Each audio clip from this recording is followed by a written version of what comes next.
नमस्कार मंडळी, आजची रेसिपी खूप सिंपल आहे. तर ते म्हणजे पफ पॅटीस. पण हे बनवताना थोडासा वेळ मात्र जास्त लागतो.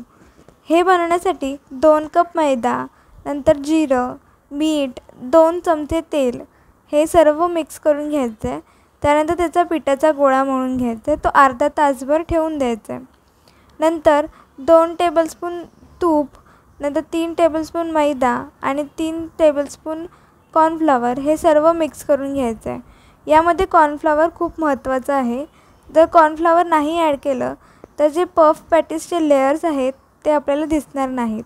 त्यानंतर इतकी अशी पातळ पेस्ट बनवून घ्यायची जेणेकरून ती फ्लोई कन्सिस्टन्सीमध्ये असली पाहिजे. नंतर आपल्याला 3 चपात्या बनवून घ्यायच्या आहेत मैद्याच्या पिठाच्या. त्यानंतर त्याच्यावरती पेस्ट ॲड करून परत सुकं पीठ, परत चपाती, ती परत पेस्ट, हे सर्व प्रोसेस कंटिन्यू चालू ठेवायचे. त्यानंतर व्हिडिओमध्ये दाखवल्याप्रमाणे फोल्ड करून त्याला असं एकदम रेक्टँगल शेपमध्ये चपाती अशी मळून घ्यायची. ती थोडीशी जाडसर असली पाहिजे, नाहीतर ते जे पफ पॅटीसचे लेयर आहेत ते सुटणार नाहीत.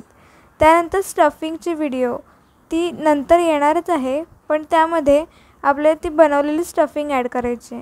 नंतर एकदम कमी गॅसवर ते पफ पॅटीस फ्राय करून घ्यायचे आहेत. कमी गॅस का ठेवायचा आहे? नाही, जोपर्यंत त्याला लेयर्स फुटत नाहीत तोपर्यंत स्लो गॅस ठेवा, नंतर मोठा करा.